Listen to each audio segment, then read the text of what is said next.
औज़ुबिल्लाहिमिनश्शैतानिर्रजीम बिस्मिल्लाहिर्रहमानिर्रहीम अस्सलाम वालेकुम। स्टूडेंट्स, उम्मीद करता हूँ कि आप सब खैरियत से होंगे और आप सबको वेलकम एक मरतबा फिर online classes by doctor Mohammad Saqib Qureshi series में। Students, second year biology chapter number 1 हम पढ़ रहे थे और अगला सवाल जो हम पढ़ने जाएंगे वो होगा what are the effect of hormones on working of kidney. 2 marks के लिए बेटा एक क्वेश्चन पूछा जाता है, तो उसी हिसाब से ये नोट्स आपके डिजाइन किए गए हैं। जो नोट्स में जितना कंटेंट मौजूद है तमाम का तमाम कंटेंट आप मार्क्स के हिसाब से डिजाइन किया गया है। तो पहले हेडिंग आप लगाएंगे effect of hormones on the working of kidney. Multiple hormones काम करते हैं, लेकिन दो ऐसे हमारे पास हार्मोन्स हैं जिनका पढ़ना हमें जरूरी है। एंटी डाययूरेटिक हार्मोन जिसे हम एडीएच के नाम से जानते हैं, और एल्डोस्टेरॉन हार्मोन जिन्हें हम एएच के नाम से जानते हैं। एंटी डाययूरेटिक हार्मोन कहाँ से सिक्रीट होता है? पिट्यूटरी ग्लैंड से सिक्रीट होता है, और इसका दूसरा नाम है वेसोप्रेसिन। क्या फंक्शन है सर इसका?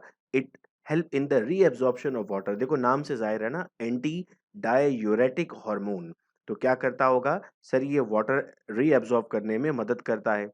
Hormone is produce at the time of dehydration. जब बॉडी में डिहाइड्रेशन की कंडीशन आती है तब ये हमारी बॉडी में एक्सक्रीट होना स्टार्ट होता है। It causes shortage of water in the body due to rapid loss of water. Dehydration से क्या होता है sir? Rapid loss of water हो जाता है और बॉडी कम हो जाता है। ऑस्मोटिक प्रेशर ब्लड का क्या हो जाएगा? इंक्रीज हो जाएगा, बिकॉज वाटर कंसेंट्रेशन उसमें डिक्रीज हो जाती है। This hormone helps to balance the amount of water. ये हार्मोन क्या करता है? ये हार्मोन हमारी बॉडी में हेल्प करता है हम वाटर कंटेंट को नॉर्मल रख सकें। सेकंड हार्मोन है हमारे पास एल्डोस्टेरॉन। एल्डोस्टेरॉन कहाँ से सिक्रीट होता है sir? Outer part of adrenal cortex secrete aldosterone. Adrenal cortex का जो आउटर पार्ट होता है उससे सिक्रीट होगा ये। क्या फंक्शन है इसका? It control the concentration of sodium in the body fluid. It increase the reabsorption of sodium ions in nephron. Anti diuretic hormone क्या कर रहा था sir? Anti diuretic hormone water का बैलेंस कर रहा था, और एल्डोस्टेरोन क्या करेगा सर? एल्डोस्टेरॉन सोडियम की कंसेंट्रेशन को मेंटेन करेगा। नेक्स्ट क्वेश्चन बेटा हमसे पूछा जाता है एक्सप्लेन रीनल प्रॉब्लम्स। अगर रीनल प्रॉब्लम्स के साथ आपको ट्रीटमेंट भी लिखनी होती है तो फिर ये एक लॉन्ग क्वेश्चन बन जाता है। अदरवाइज रीनल प्रॉब्लम्स अलग से पूछा जाता है और रीनल ट्रीटमेंट अलग से पूछा जाता है। अगर किडनी अपना काम ठीक तरीके से परफॉर्म नहीं करती है तो ऐसी कंडीशन को हम किडनी प्रॉब्लम, रीनल प्रॉब्लम या किडनी डिजीज का नाम दे सकते हैं। बहुत सारी कंडीशंस हो सकती हैं, जिनमें से दो कंडीशंस हमें पढ़नी है। नंबर 1 है किडनी स्टोन और नंबर 2 है रीनल फेलियर। या तो स्टोन बन जाए किडनी में या फिर किडनी काम करना बंद कर दे। पहली हेडिंग पढ़ते हैं kidney stones. Stone solid materials are found in the kidney and are named as kidney stone. Solid materials मिलना स्टार्ट हो जाते हैं जिन्हें हम किडनी स्टोन्स का नाम देंगे। क्या वजह हो सकती है sir? Kidney stones are caused by different metabolic diseases. 70% of the kidney stones are formed due to calcium oxalate and phosphate oxalate. ये बात आपको याद रखनी है कि जो कंपोजिशन है हमारे पास वो अराउंड 70% किससे मिलकर बनी हुई है? कैल्शियम ऑक्सलेट से या फिर फॉस्फेट ऑक्सलेट से। Oxalates are produced in the metabolic process and added in the urine and deposit in the kidney change into stones. Different metabolic process में हमारे पास ऑक्जेलेट बनता है जिसे यूरिन से बाहर जाना होता है, लेकिन इसकी कुछ मिकदार हमारी बॉडी में किडनी में डिपॉजिट होना स्टार्ट हो जाती है और थोड़ी थोड़ी डिपोजिशन के बाद वो एक स्टोन की शक्ल इख्तियार कर लेती है। ऑक्जेलेट्स किस में मौजूद हैं सर? ज़्यादातर जो ग्रीन वेजिटेबल्स हैं, टोमेटोज हैं, इनमें ऑक्जेलेट स्टोन्स बहुत ज़्यादा पाए जाते हैं।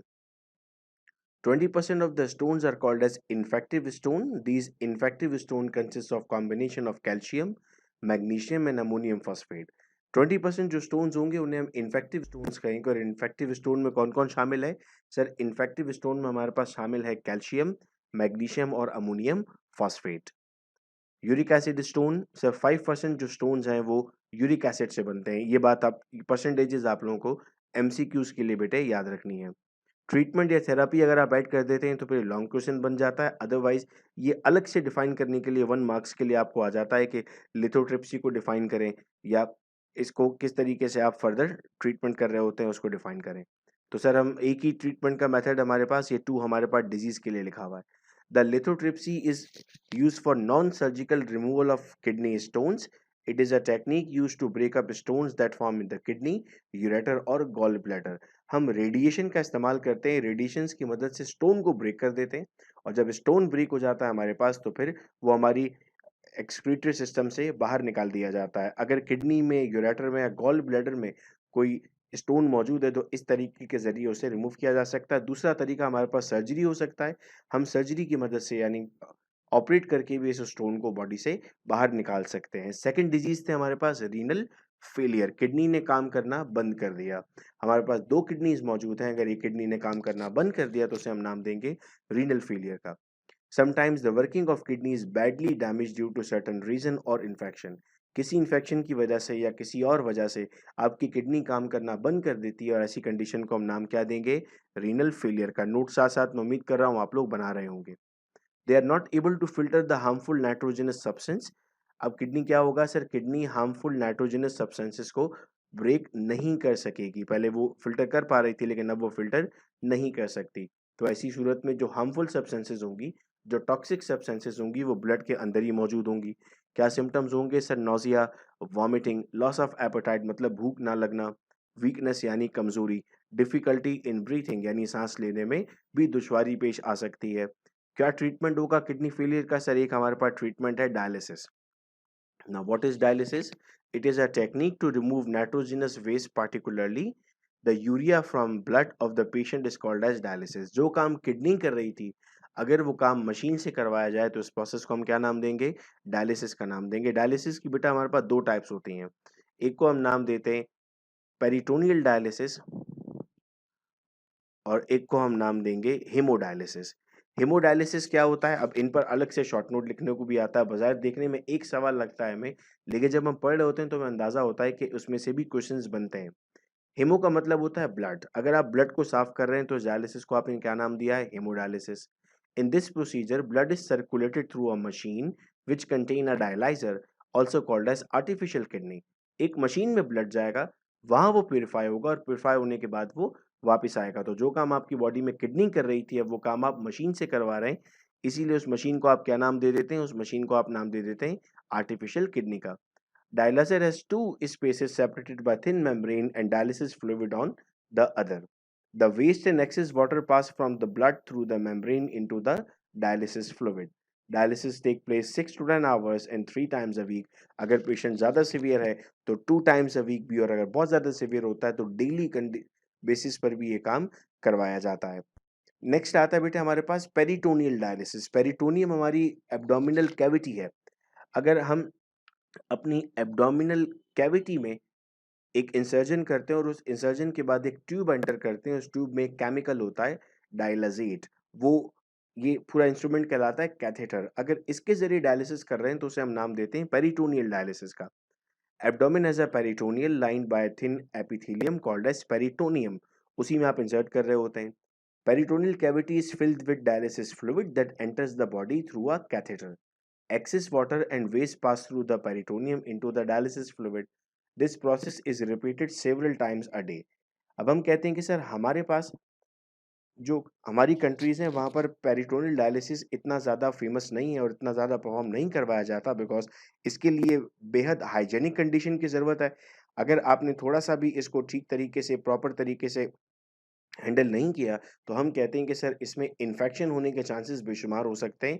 तो बड़ी हाइजीन का ख्याल करना होता है। इसीलिए आपने SIUT हॉस्पिटल का अगर नाम सुना है तो वहाँ पर हम ये देख रहे होते हैं कि सर डायलिसिस किया जा रहा होता है। नेक्स्ट तरीका हो सकता है कि सर हम किडनी ट्रांसप्लांट कर दें। ट्रांसप्लांट का मतलब है किडनी को रिप्लेस कर दिया जाए। डायलिसिस तो आपके पास एक टेम्परेरी मेजर था।